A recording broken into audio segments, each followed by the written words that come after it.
What is going on, everybody? Welcome back to the Fresh Ink podcast here at Ultimate Autograph, sitting with Kyle Sims, Adam Johnson. I am Donnie Rollins, talking NFL Top 100 today. And if I'm correct, the topic that we kind of talked about is not the guys that are in the top 100 in terms of player status, but their autograph memorabilia status. So guys that are on the top 100 list that wouldn't be if there's a top 100 list for memorabilia. Yeah, I mean, if I'm correct. Everyone knows the NFL came out with the NFL 100, celebrate their 100th season. Right. And you saw a lot of older guys who kind of, revolutionized the forward pass and things like that. But people who you don't really collect, autograph memorabilia from, or they just don't have as much value as some other guys. Well, now today's generation, it's, Paul Hornung was one of the best running backs back in the early NFL 50s. days, revolutionized the game. 50s. But, I mean, if we're talking value, collectability, demand right now in 2020, he's just not up there. He's still around. He still circulates in it's still valuable. Yeah, absolutely. Like, nothing against him as a player. It's just, we're talking about guys who you're going to go to the autograph show this weekend and stand in line and pay hundreds of dollars to go get that signature. Unless you get the front of the line pass, Exactly. which Ultimate always offers. VIP. And if you would like Marshall Falk, go ahead. Keep it coming. So just a couple of guys, from each of us. We're not going to do 100 because we're not that good at math. No. We wouldn't be able to figure out Absolutely the numbers not. there. But we can list off a few guys that would definitely be top 100 level guys if you're looking at memorabilia status. And a lot of them do go hand in hand. Mm-hmm. Like, you got the top of the list guys, Adrian Peterson's and your Barry Sanders and items like that are in the top 100 in terms of running back status, but also fall into the top 100 for memorabilia Why are you category. taking my names? And I think you I guys, have to. you got a couple of deceased guys too. I mean, which by default makes them very expensive. Exactly. But also some names in there that would be alive or deceased. They would be up at the top. I mean, as I well. think we can all just cross Walter Payton off yeah. because that's the ultimate get for a He's running back. got to Sure. be number one. I mean, he's number one. I don't even think we really need to discuss it that deeply. But I know you have him starred on your list. So I do. Sorry about that. But I think he's by. He's legitimately he's number a kind two, of yeah. no Good thing you introduction. started that one. No introduction needed. He's gonna be. As if I were to Top. forget. Yeah. Like, who was so that? Sorry, look through your notes because he's doesn't count. But Walter Payton, obviously not with us anymore. And if he was, is actually a separate question. If he was still alive, what would his autograph signature cost at per se like a Chicago show? It would be. I gotta imagine it'd be a lot just because he was really great. He was obviously one of the best running backs. Top 1 or 2 or 3, depending on who you ask. Sure. And 2, I think you see, especially for him, and not just for him, but other guys of that era for the Bears, who you see their value inflated because of the Super Bowl. Correct. You see so many guys who you're like, who is this? And it's like, oh, he was a third-string defensive tackle for the '85 Bears, and it's like, oh, okay. And he's got a line out the door. Right, exactly. Yeah. So I mean, I think that would definitely help his value. I mean, honestly, if you're comparing it, somewhere like a Zeke, a Saquon, someone where it's super expensive. I mean, he warrants that price tag. Sure. But you're going to see that value inflated because of the Super Bowl win too. I don't know what his availability was back when he did play. I mean, I think sports memorabilia and like cards especially are bigger now than they were around the 80s, 90s. But, every athlete kind of controls their value by how often by supply. So if they have a lot of supply, then the demand might not be there as much. I don't imagine he would be because I would imagine someone would have come in and grabbed him exclusively and would have controlled his supply. Sure. So I think he'd be up there with you see guys like I don't know why Terry Bradshaw comes to mind right away. Like kind of like those guys who you see once or twice a year, but they still sign for a couple $100. I would imagine he'd be in that window because he was a pretty friendly guy. So I think he would have stayed around the circuit as far as autograph shows and stuff, and been around once or twice a year. Yeah, you see Terry Bradshaw as more of a face to represent, like There's the a personality NFL. with- He's a with the playing personality. career. He's on TV. He also has a beautiful signature. Totally. That goes a long way. He's up there with Curtis Martin. Hey, for whoa, the goat of all saints. Stop that.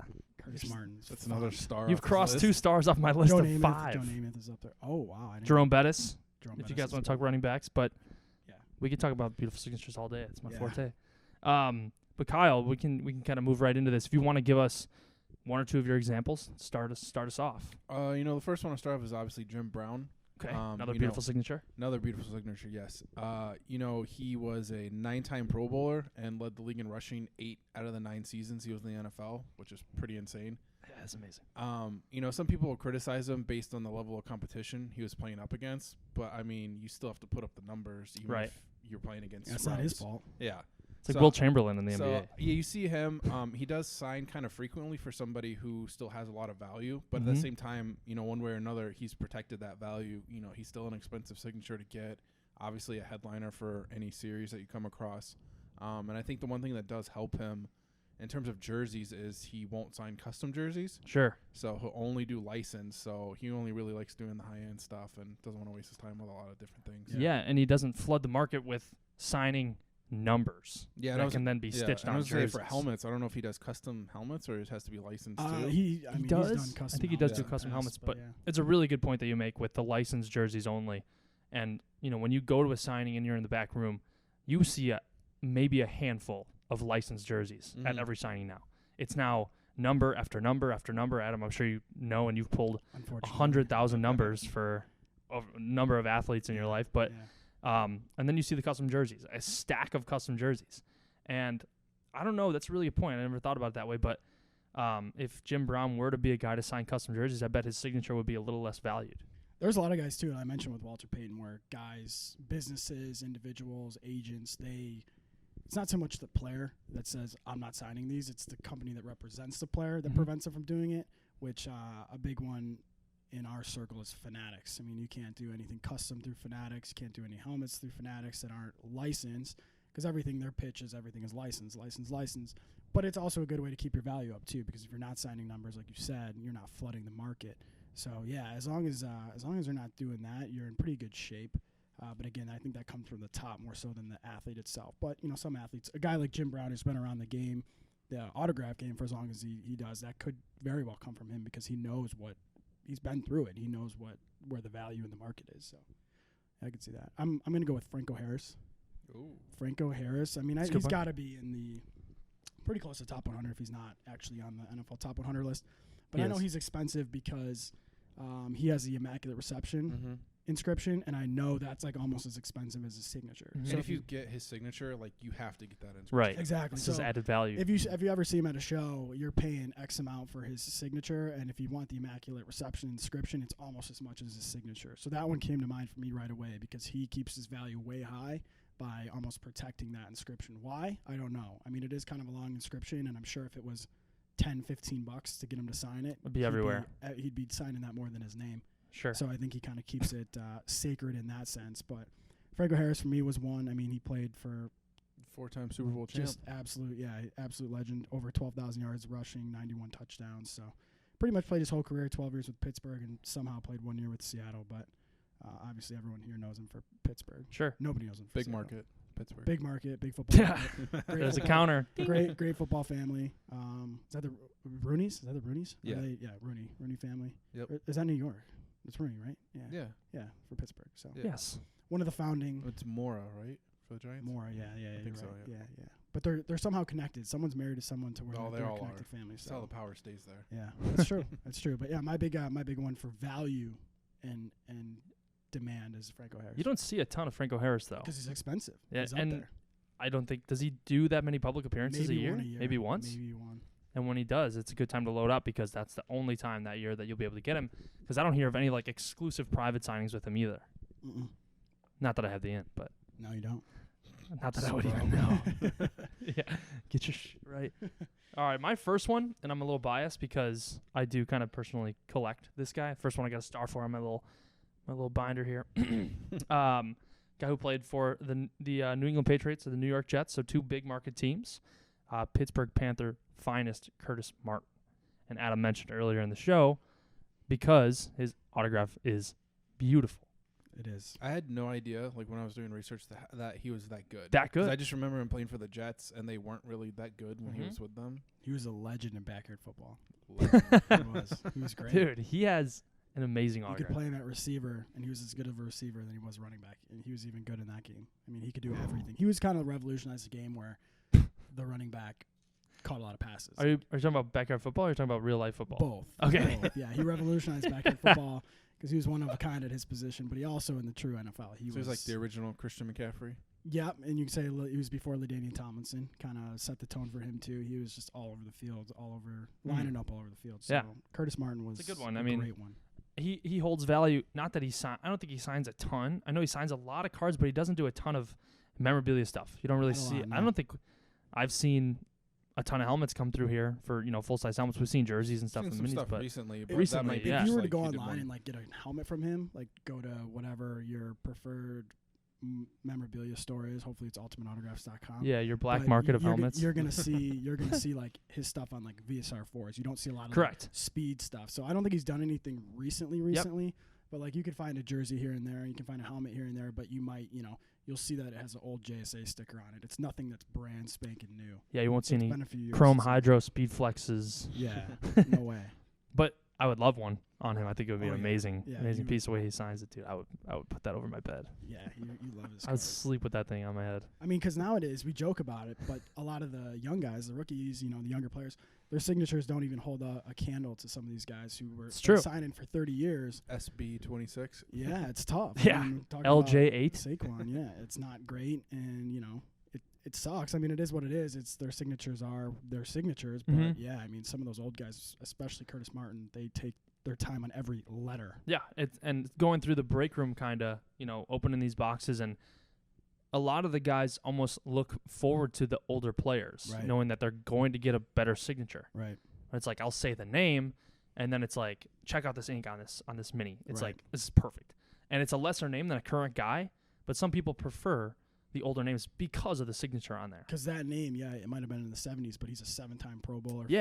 Hall of Famer. Filled up the whole side of the mini. It's a no doubt. And it's funny, in one of the breaks, I was like, these guys don't really got anything else to do that day. And it's like the current guys, they want to go do other stuff. You know what I mean? Because they're young and they want to spend their football money. They don't necessarily look forward to these big Exactly. It's more of a job in the moment where these retired guys, they want to be there. So yeah, there's a tangent. Kyle, give us another. Obviously Emmitt Smith, another guy who's kind of like a must-have if you're into running backs. Obviously played with the Cowboys, multiple-time rushing champ, leads the league in career rushing yards, touchdowns. So founder of Prova. Yeah, founder of Prova. Yeah, that's true. COA company. I mean, he's obviously one, but I'll throw one out there that I kind of thought maybe off the beaten path a little bit is Marshawn Lynch. Okay. He doesn't necessarily have the career accomplishments that some of the other people do. That was very weird. But, you don't see his stuff really anywhere.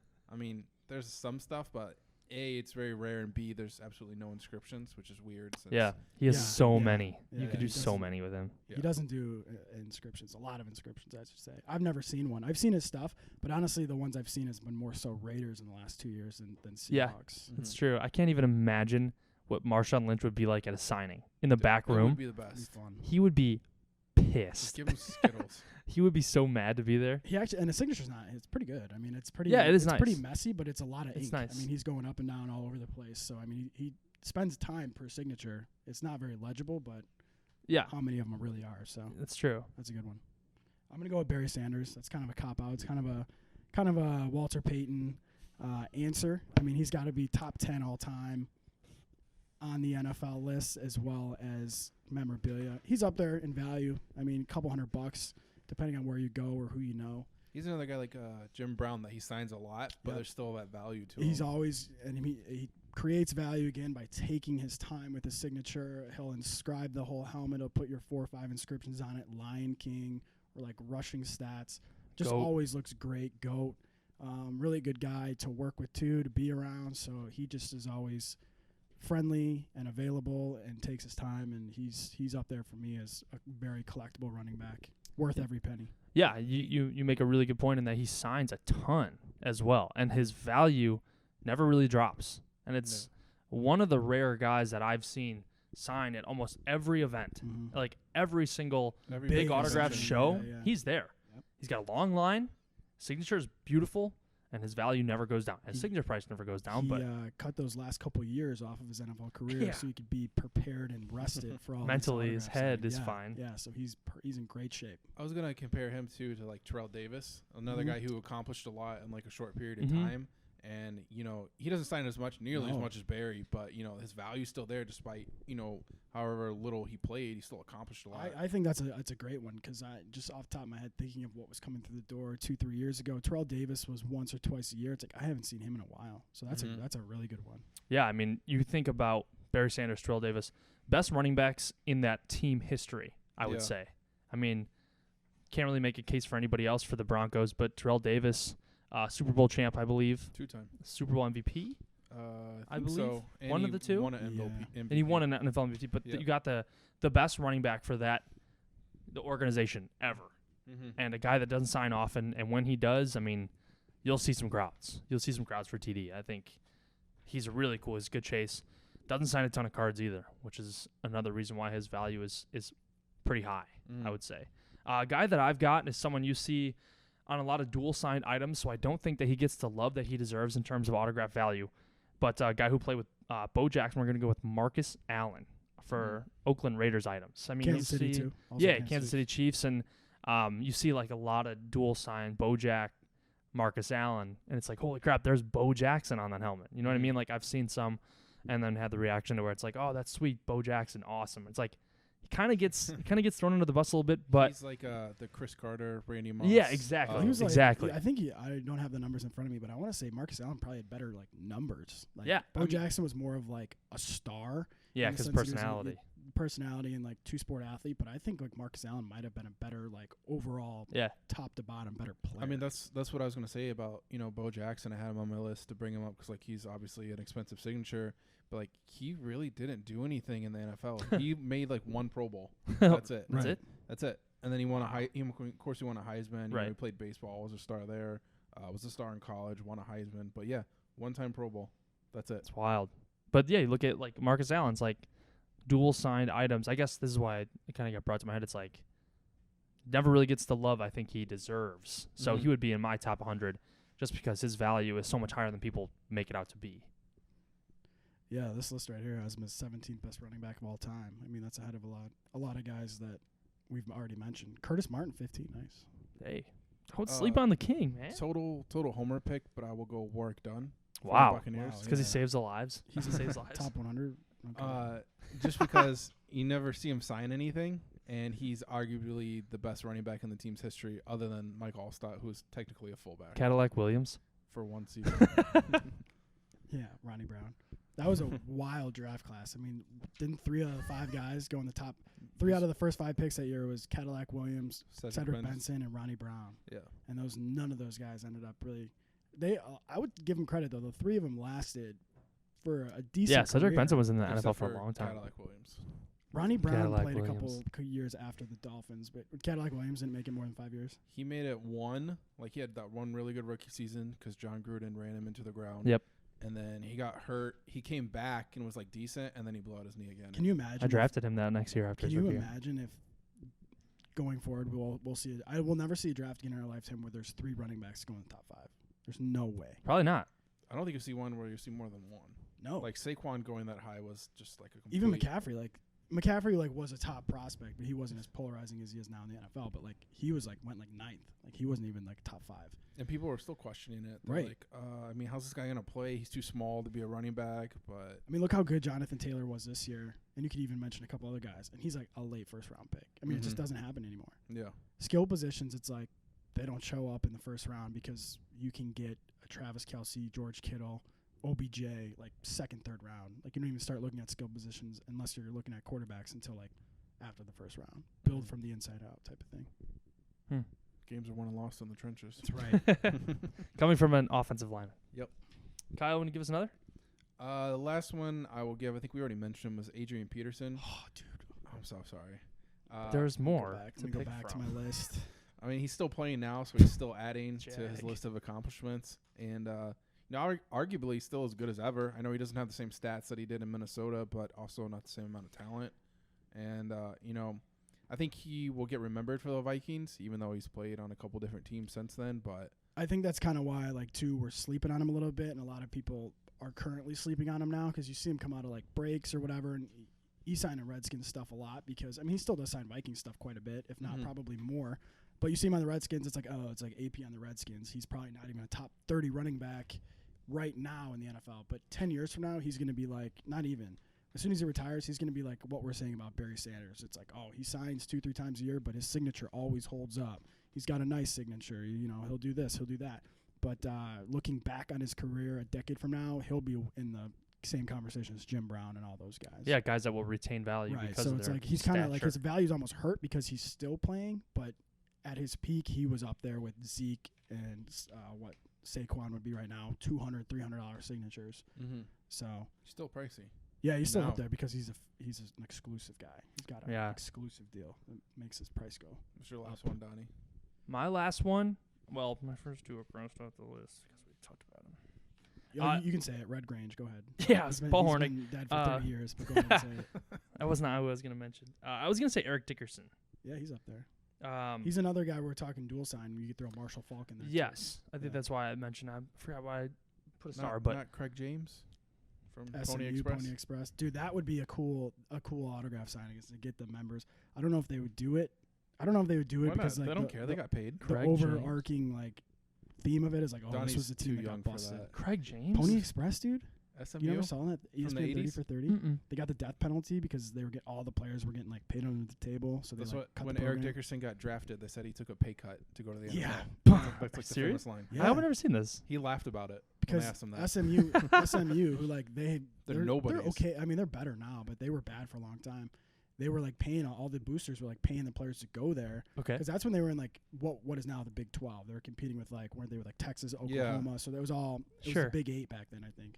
And so their boosters, and they had a couple like high end boosters were paying all these guys, giving them cars. So they're all going to SMU, and then they kept finding out about it, or the NCAA did, and they just cut the program and they like killed it off for like 3-4 years. They didn't have a football team because they were like cheating. So Damn. they said when the booster would go recruit, he'd go with the football coach. He'd leave $100 every time he'd go talk to the kid, like put it up on their. I was gonna say, yeah. corkboard. Didn't he put it on like the Yeah. board of a school? he'd go, He would like- put it and put his like business card and $100 on the bulletin And board. like say like call me back. Wow. We'll see you again. And that's how they got all those players to go to SMU. That's awesome. That's why Eric Dickerson. I got to did watch that. that. It's great. And Eric Dickerson, like he's open about it now. They did a whole movie about it, but it was pretty Why pretty not? insane. I mean, it still goes on today, you know it, but just probably not to that level. Yeah. I mean, No, it they're probably just- happens they're at every just single better at school. People are Yeah. just better at hiding it now. It's Yeah. Venmo and Bitcoin. You can't, Yeah. it can't be traced. Cash App. Send Yeah. me some Yeah. send me Zelle. Yes. Drop your Addy. But yeah, Dickerson, like you said, he was good too for the Colts and the Rams. He's kind of a guy that you could arguably So get was both. Falk. Yeah, same Yeah. deal.